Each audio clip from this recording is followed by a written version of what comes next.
would you take the mic, please? Okay, I've got it now. Yes, I'm Ehsan Choudhri, and Hamza and I are very pleased to participate in this conference, and we'd like to thank the IGC for inviting us. And what I'm going to do today is just present some results of an ongoing program which has been funded by the IGC. And I'll start with some background information. Do I press? Okay. Now, the object of the program was to fund a program to develop a model which is rigorous and yet policy-oriented. And what we need for this purpose is a Dsge model. And we developed one in collaboration with the staff at the State Bank of Pakistan. And this model is based on what's called the new Keynesian framework. It's widely now used in central banks, advanced countries especially, and in international agencies. The key feature of this framework is that it builds in inertia in the adjustment of prices and wages. And because of this inertia, monetary changes can have real effects. So this is what we have built in. Now, what we do is we have started with a standard framework, extended it to capture some specific features of Pakistan economy. And once you have this model, one thing you can do with is you can do a lot of what-if monetary scenarios. And this model is now developed to do those scenarios. So I'm going to just briefly explain our plan of the presentation. So I'm going to first just very briefly review main economic conditions just to see what's been going on. Then I'll give a brief description of the model, what variations we've added. And then I'm going to focus on the implications of the model for the conduct and effectiveness of monetary policy. So, and in that, I'll bring out the role of financial markets and credit markets.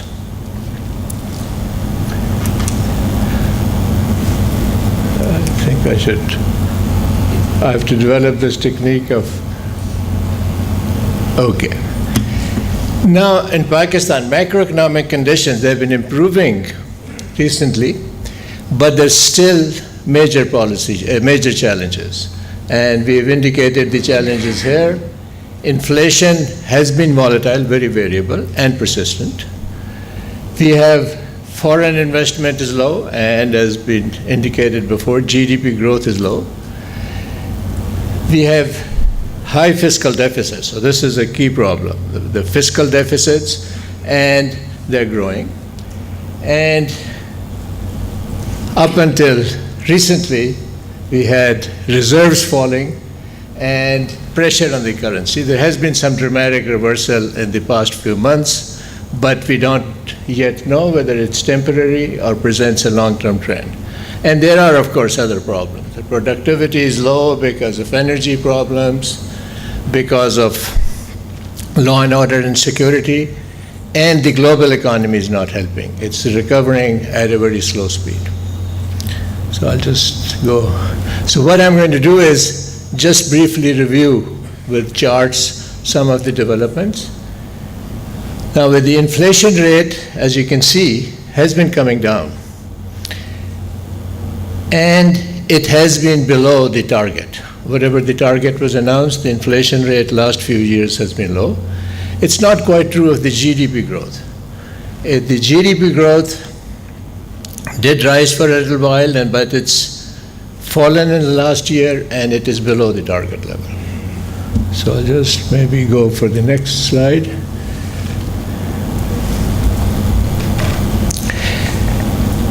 The other problem is the trade balance deficit. It has been falling, that's the deficit in blue, but you can see it's still large relative to capital inflows. And The borrowing of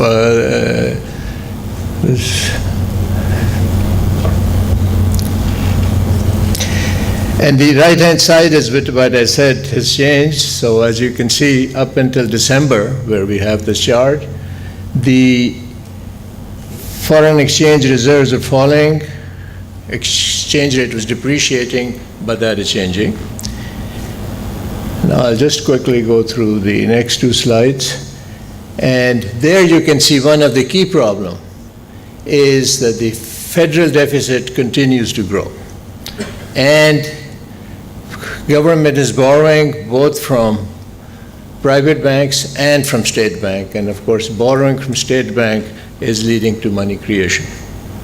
And finally, I'll just briefly show the policy rate and the inflation rate. And you can see here there's some association.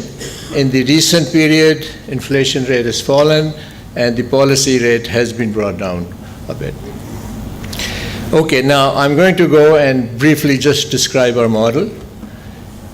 Now, there are two key features we capture in the model.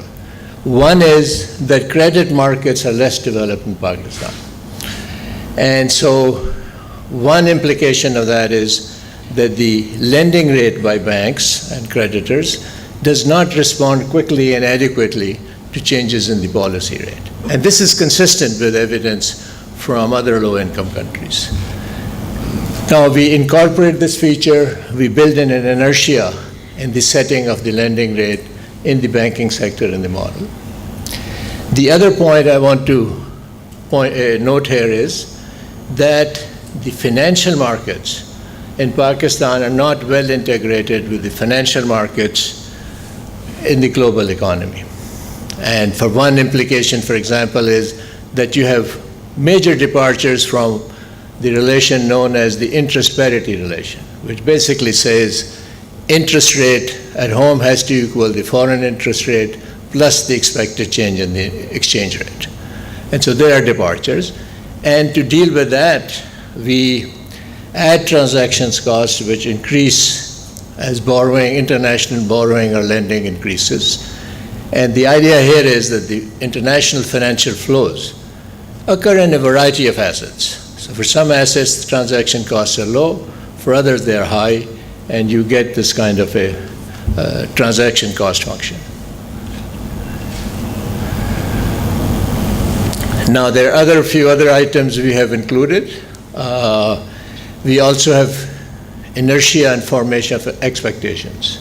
So we assume both partly forward-looking, predicted inflation, and partly backward-looking, which uses the past experience of inflation to form an expectation.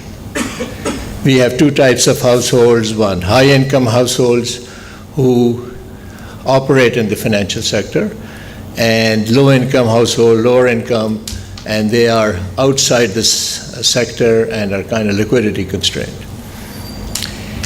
Now, here, given the recent experience of fiscal policy, it's not clear whether real currency is low, what measures they're taking to control debt, which is very important. And so for that reason, in our model, we considered two possibilities. One possibility was that if the debt starts to grow, they will adjust taxes to control it. And the other possibility is that they do not control it and that continues to grow. So for both of these possibilities, we have two corresponding monetary policy environments. The first one, if the fiscal policy does its job and controls debt, that the monetary policy can focus on controlling inflation. We call it weak monetary independence because, as I'll discuss later, the state bank is not free to choose the inflation target. Second situation is when government is not controlling debt. Now that's a very difficult situation. In that case, state bank may have to also take the responsibility of controlling debt or using interest rates to affect debt. And this has been called fiscal dominance basically meaning that the monetary policy is basically dominated by the needs of fiscal government. Okay, so now I should mention that the model calibration of fitting to the data is an ongoing process. We are working on it. We have already estimated some parameters, fitted them to long-term data in Pakistan. We're developing data right now, which will enable us to do some empirical work, to test the model, to fit the model, and perhaps even estimate some parameters. Now we are assuming in our models that the target rate currently is around 10%, and the debt target is 60%. And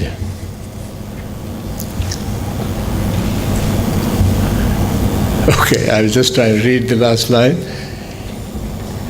And we have, of course, one finding in Pakistan is that prices are more flexible than wages, and we incorporate that feature. Okay, so we can now go. Now, here, briefly, the main goal of monetary policy is now generally assumed to be controlling inflation. And this is also general agreement in Pakistan. There are other, of course, goals, stabilizing output, stabilizing the exchange rate, but controlling inflation is the key objective. Now, in most countries, most developed countries, and this is for the last 2 or 3 decades, it's become clear they independently set an inflation target and implement it. And this is the key way of controlling inflation. These targets sometimes are explicit, sometimes implicit, but that's how it is controlled. But in Pakistan, central bank does not choose the inflation target. It's actually announced by government through its fiscal authorities, the finance department. But there is an important constraint for the government. And the constraint is that they have been continuously borrowing from the central bank. So they have been creating money supply. So once you're creating money supply, then in the long run, inflation rate has to be consistent with money growth. And this then, that underlying money growth reflects the target that they can set. Now, this explains why we call this kind of environment weak monetary policy, because the state bank doesn't choose the inflation target, but it has the freedom to choose a policy to implement it. So I'll just go briefly and explain. Now, inflation could be targeted either through the control of monetary aggregates or through the control of interest rate. Now, state bank, like most banks, uses interest rate as the instrument. And now one point of this policy is that if you choose to control interest rates, you can't control money growth. That is, then you have to, once you control the interest rate, you have to accommodate the demand for money. Now, here, the interest rate can be used to control inflation by a policy which systematically reacts to inflation as it deviates from the target rate. So the key point is that it has to be some sort of a systematic response. Now, there is one other requirement here which is called the Taylor principle, that if inflation goes up, interest rate should go up by more than inflation. And the basic idea is if inflation goes up by 1%, unless interest rate goes up by more than 1%, you would not lower the real interest rate, which is the interest rate minus inflation. So this is a key requirement. So this kind of policy would ensure that when inflation goes up, you raise the real interest rate. And then I'll just go quickly and discuss maybe Next one. How monetary policy works through real interest rate. That is the key channel. I'll just mention the main effects and then discuss later on how. We'll have another 5 minutes to go. Okay, so and then I expect how Pakistani situation differs. So high real interest, decreased consumption, increased investment, and decreased consumption, decreased investment, and worsen the balance of trade. These are the key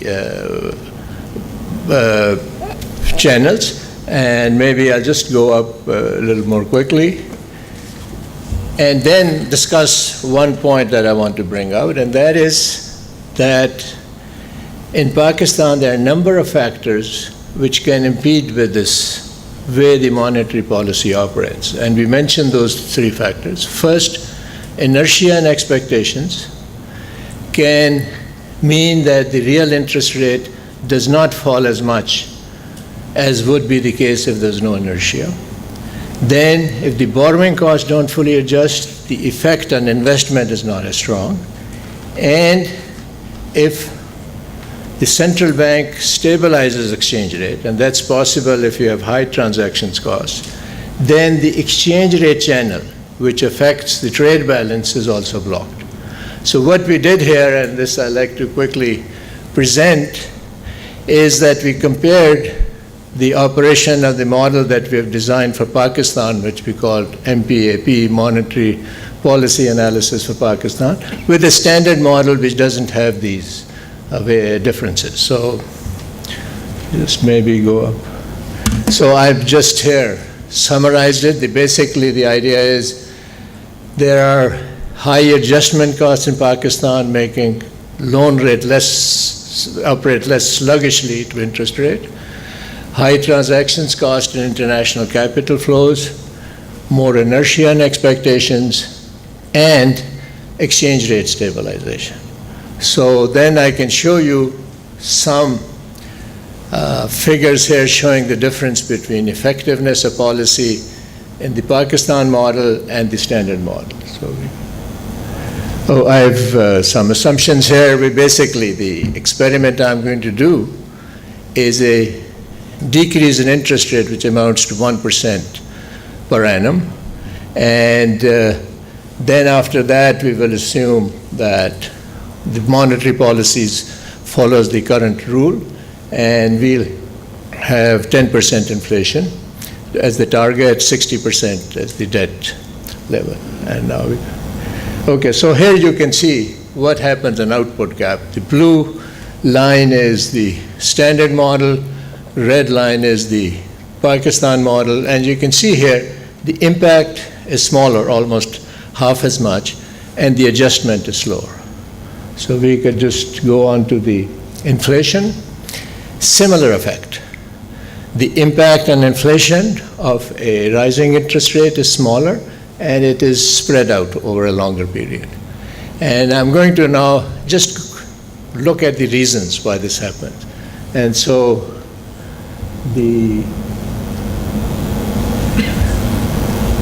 okay, so if you could go one back.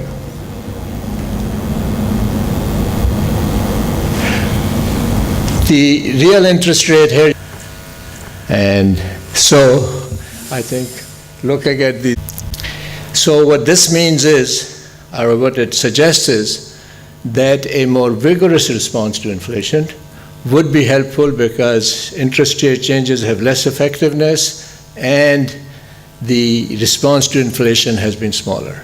And so we do undertake stochastic simulations of the model, and those support this result. Now I'm going to, in the end, just finally bring out one issue again, and that is that all this analysis, how monetary policy affects the economy, and it was less effective, is based on the assumption that government controls debt. If government does not control debt, then you do run into a problem. Then actually it's become very problematic to control inflation. It has been suggested that the central bank in this case should also take responsibility of controlling debt. So basically, if it lowers the real rate, it can lower the burden of debt, but there's a conflict here.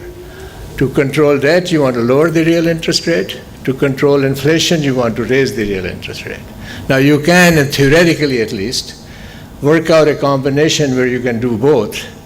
But in a previous paper, we showed that that kind of combination would lead to very high and volatile inflation and would raise serious credibility issues, because you'd have, because of the control of debt, inflation going up, and there'll be serious doubts whether the monetary policy is following a policy of targeting a certain rate of inflation. So I'll stop here. Thank you.